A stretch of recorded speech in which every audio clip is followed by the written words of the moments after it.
video will introduce you to complex numbers. This is the first of two videos. So we want to start with a definition of complex number. So a complex number is going to be a number that can be written in a plus bi form. Take a look at the definition here.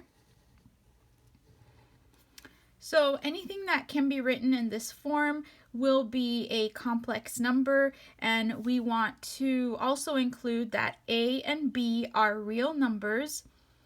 A by itself is called the real part. B times I is called the imaginary part. So I is for imaginary. There are two things that you should memorize because they show up often.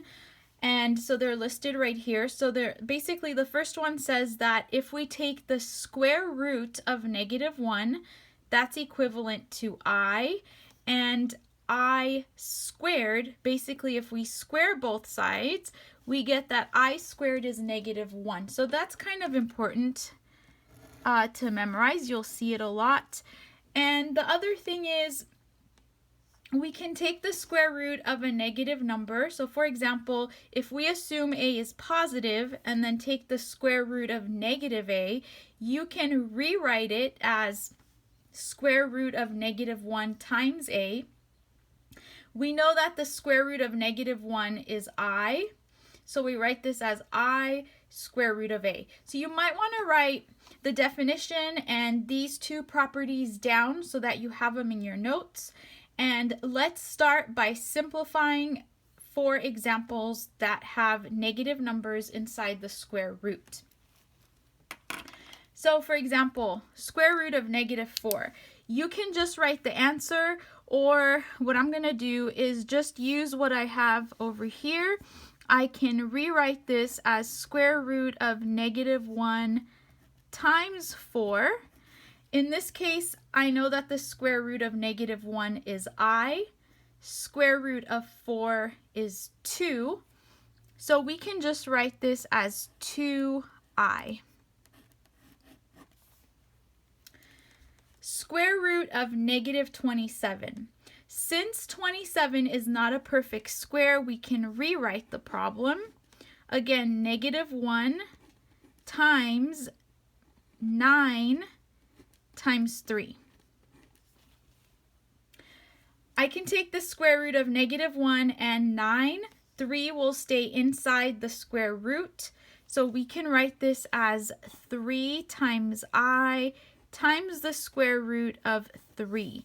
You can have your I in front of the square root, or you can put it behind the square root. Just make sure you don't put it inside the square root. It's more clear if you put it in front. So I will have my I value in front. Square root of -20. I can rewrite this as -1. We want to rewrite 20 because it's not a perfect square, so I can write 4 times 5. And then we write our final answer, which is going to be 2I square root of 5. And then we have our last example, square root of -15. -1 times 15. We can't break up 15 because there's no perfect square. So the only thing we could do here is just take the square root of -1. So this will just be I times the square root of 15. So very similar to working with regular square roots where the number was positive. If we have a negative, you will follow the same steps, just rewrite it, or just remember that you have to take the square root of -1, so then there will be an I in all of your answers. Let's take a look at a few more problems. So the other type of problem that you could encounter would be one where you have two complex numbers and they're given to be equal, and we have to solve for x and y. And so if the two complex numbers are given to be equal, that implies that the real parts should be equal, and the imaginary parts should be equal. So you want to look at this carefully. The real part is the part that doesn't contain I.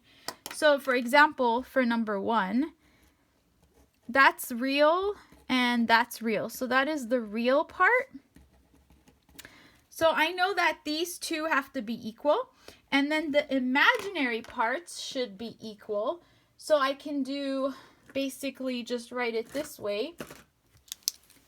Here's the imaginary part, and that should be equal to the imaginary part. So corresponding parts have to be equal because we are given that the two complex numbers are equal to each other. So all I do is I just set the real parts equal to each other.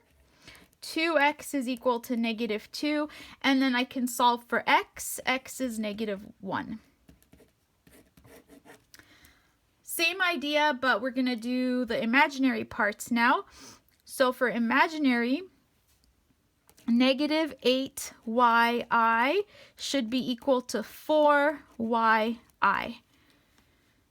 Or actually, we don't need to include I.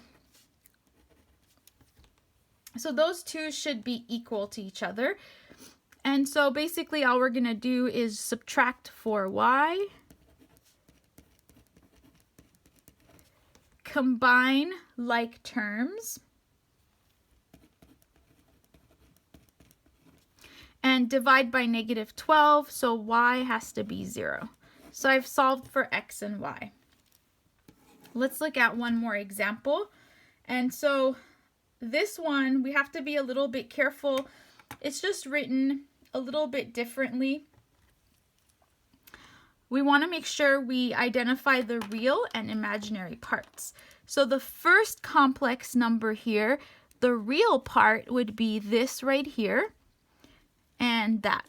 So those are the real parts. And the imaginary part would be 7i, or -7i, that's imaginary. And then all of this is imaginary. So let's start by setting corresponding real parts equal.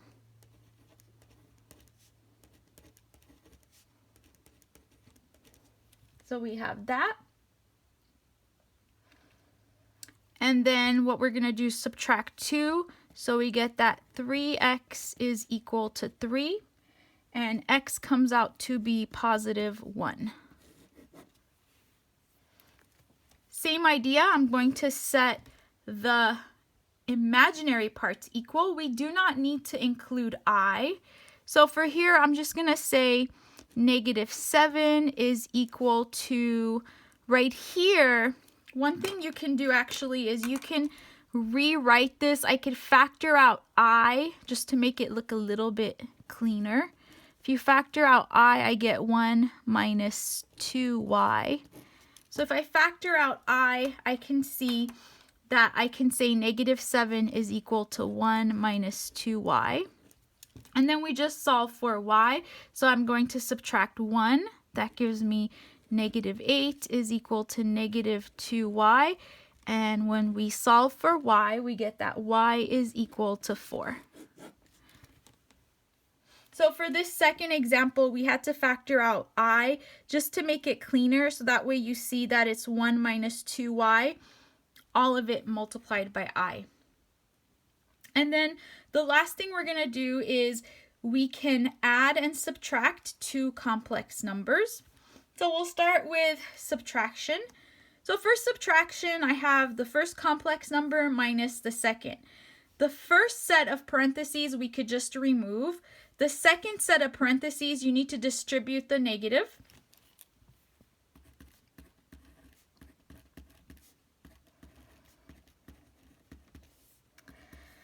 Once that's done, just remember that you can only add and subtract like terms. Like terms would be real values and imaginary. So the real part of our complex numbers, I can combine those two. So that's going to give me -8.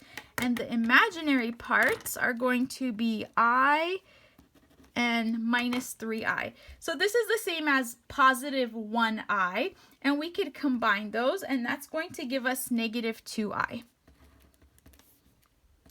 And then we have our solution. In this case, we just need to simplify the square roots. So let's do the simplification first. I can remove the first set of parentheses. I can remove the second set of parentheses because we have a positive here. When you distribute positive, we get the same thing. So let's simplify.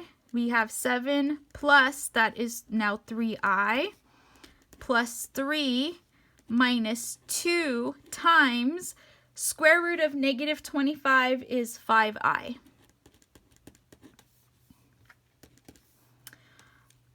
I can definitely combine 7 plus 3. Those are real parts. So 7 plus 3, that's going to be 10. Plus 3i, we need to multiply right here. We get minus 10i. And then from there, we're just going to combine. These are like terms.